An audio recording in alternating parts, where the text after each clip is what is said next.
All right, welcome back, Algebra 2. We are looking at 6.5 today, which is on graphing square root and cube root functions. So we're going to take a little time to do a warm-up. You can pause and try these problems out. All right, so find the domains of each functions.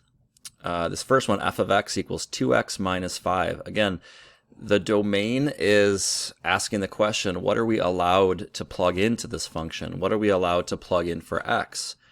So we're answering that question. The domain is saying, is there any restriction upon, or what can we plug in to that x value? Well, in this first one, it's 2x minus 5. That's just a linear function. If you were to graph that, it would just be a line. There's really no restriction at all on this domain. You can plug in any number there and it would be totally fine. So the domain for f of x would be, I'll just put all reals, all real numbers. Sometimes when you're doing this, the set of all real numbers, there is a symbol there. It's a fancy looking R, but that's the set of all real numbers. So if you see that, that just means you can plug in any number that's part of the real numbers, and that's it. For k, this is 2 to the x, 2 times x to the 1/2. You could rewrite this as 2 times root x, right? Because x to the 1/2 is the same thing as the square root of x. So the question is the same. What can we plug in to this x? Well, we can't plug in everything into that x because, for example, if we plugged in a negative number, we would get an error. We would get an imaginary result instead of a real result. So there is a restriction. We call this a restriction on the domain, and whenever you have a square root of whatever that input is, or a fourth, sixth, or any even numbered root, the restriction states that the radicand underneath here, this x has to be greater than or could be equal to 0. That's the domain for k of x. If I plug in anything that's less than 0, then it's not going to come back as a real numbered answer. It's going to give me a domain error on your calculator. The value is still, the value still exists. It's just an imaginary solution instead of a real numbered solution. So that's the domain for k. What's the domain for g? All right, so let's rewrite this one. This is 2 divided by x minus 1. So we're saying to ourselves, again, is there any restriction? What can I plug in for x here? And at first glance, since there's no square root involved, we don't have to worry about a square root or even numbered root restriction. However, we know that there are restrictions on denominators. This is another big one that we always talk about. This denominator here, x minus 1, cannot equal 0 because we can never divide by 0. So that is a built-in restriction on all of our expressions that we deal with in algebra or in anything, is that we know that we could plug in any number here for x, but we know that x minus 1 cannot be 0. If it's 0, then we're trying to divide by 0, and that's never a good thing. So what I write here is this one restriction that I have. X minus 1 does not equal 0. It can't be. If I solve this inequality and I add 1, that simply says that x cannot equal positive 1. This is the domain for g of x. And what this is saying in another way is I can plug in any x value here at all. I could basically plug in any real number. However, there's one x value that I cannot plug in. That one restriction is listed right here. X cannot equal 1. Otherwise, anything else would be just fine to plug in. So you can write these domains in different ways. You can write what you can plug in, but if there's one exception to the rule, you can simply state the one exception, and it's assumed that everything else works just fine. All right, this last one, it says sketch the graph of f of x equals right here. This actually goes back to 4.1. This is a standard form equation right here, and we could find the key points to this by finding the vertex, is what I would do. So I'm going to find the vertex of this by doing negative b. Remember, it's negative, the x is negative b over 2a, which in this case would be 2 over 2 times negative 1. So this would equal negative 1. My vertex then is going to be negative 1 comma, and I'd have to plug in negative 1 into this to figure out what the y is. So if I go ahead and plug in negative 1, I would get negative, and I'd plug in negative 1 there, squared minus 2 times negative 1 plus 3. So this would give me a negative, this would become 1, this would be plus 2 and plus 3. So this would give me a 4. The result there would be 4. So the vertex here is negative 1 comma 4, and that's a critical point of this graph. So if I was just sketching this, I'd have my x and y coordinates, or my axes. I'd plot the vertex, which is negative 1, 4. 1, 2, 3, 4. Here's my vertex. I know that it's opening downward because my a is negative. I know it's going something like this, but I'm going to make it a little bit nicer. I have this point right here.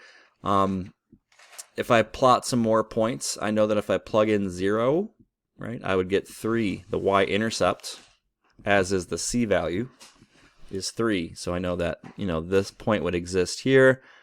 I know that I'd have symmetry working in my favor here, so I know that there's a point over here somewhere. And if I want to get a little bit nicer, I could plug in another value here. I could plug in positive 1. If I plug in positive 1, let's see what that is. F of 1 is going to be negative 1 squared minus 2 times 1 plus 3. So this would be negative 1 minus 2 plus 3. That would actually give me 0. So I know that plugging in 1 would give me 0, and then if I went the other way, in other words, negative 3 would also give me 0. Okay, so this is kind of a bad sketch, but you get the idea. There's my, that's a really bad sketch. It's going to go like this, and then this is the top, and then it goes like that. So not a good sketch, but the points there are accurate. We have a vertex at negative 1, 4, and it's opening downward. Okay, so that goes back to chapter 4, 4.1, where we have standard form we're looking at here. You could have also taken this expression and factored it, and you could have gotten, let's see, this would be x plus 1 and x minus 3, something like that. No, actually it'd be x minus 1, x plus 3. And that would tell you what your zeros are as well. So there's different ways you can actually go about that, but looking at it from standard form, that's what you get. All right, so that was chapter 4. All right, so what we're going to look at here just in the introduction to this section is looking at domain and range. That's kind of what I want to start with, which we just kind of talked about. The domain is all the allowable inputs of a function, right? And the range is all the possible outputs of that function, which is determined by the domain.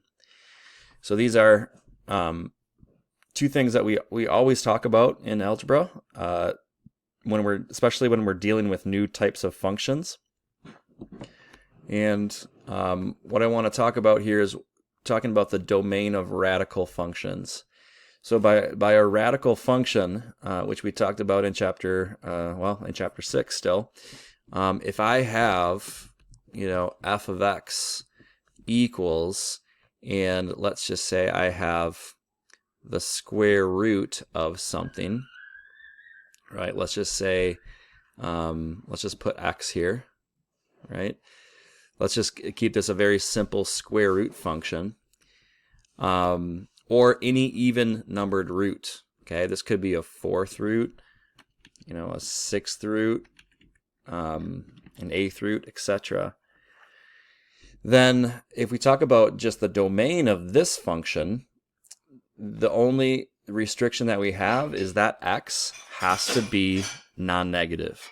So the domain of this type of function is always x, or whatever's underneath the radical, the radicand, is always going to be greater than or equal to 0. That is the domain. Another way to write this is the radicand is going to be greater than or equal to 0, because it's not always going to be x. It could be like x plus 3 or 2x minus 5, and therefore you have to set that whole radicand greater than or equal to 0, and then you have to solve that inequality. So the other type of function we're going to look at is an odd numbered function, right? So if I had g of x and that was the cube root of x, then the domain of the cube root right here is, there is no restriction again upon this. So the domain is all reals. There is no restriction on this domain. Okay, so looking at these are the two types of functions we're going to look at and be graphing. We're just looking at kind of what the domains are going to look like in this introduction. But for any cube root, fifth root, etc., there is no restriction on here, meaning I could plug in negative numbers here and be just fine. As an example, I could use, the cube root of, let's say, negative 8. Well, that's just fine, because what times what times what is negative 8? Well, that just is negative 2. But if I took the square root of negative 8, that won't work out in our favor. That is a domain error, because what times what is negative 8? That's the same number. That is a non-real answer. It is an imaginary solution. It would cause an error on our calculator if we're in the real number system. We'd have to switch over to a completely different number system. The imaginary numbers in a completely different looking graph set up to even visualize that type of answer. So we have a restriction upon this type of expression or function, but if we have a cube root, there is no restriction still. So that's the first thing that we are going to discuss. And these are the two types of functions that we're talking about in today's lesson. So a couple problems to go over here. It says find the domain, right? Find the domain of these problems. So if I were to just, without graphing this problem, if I was just going to find the domain, what I would do is say, okay, well, this function represents this is a square root. This is a radical function, but it's specifically a square root function, meaning that the radicand right here, which I just highlighted, x plus 3, x plus 3 has a restriction upon it. That x plus 3 has to be greater than or equal to 0, just like we said over here. The radicand has to be greater than or equal to 0. So we state that here. And then we can solve this inequality by subtracting the 3. So what this means, the domain of this problem is x is greater than or equal to, or has to be greater than or equal to, negative 3. Okay, and then you're going to see that show up on the graph and whatnot as we get going here. You're also going to notice on the graph that this right here is a shift. It's going to be a shift to the left. We're going to shift our whole graph to the left, and we've talked about shifting before. Okay, second one. Again, same thing. What is the domain? You can go ahead and try this one on your own, right? We have another square root function. So we should recognize this as a square root function. And if I said, what's the domain of this? Then we think about, what can we plug into x? Well, x is part of that radicand. X is part of this x minus 10. And I know that that radicand has to be greater than or equal to 0. Therefore, x has to be greater than or equal to 10. There's my domain for the second one. Okay.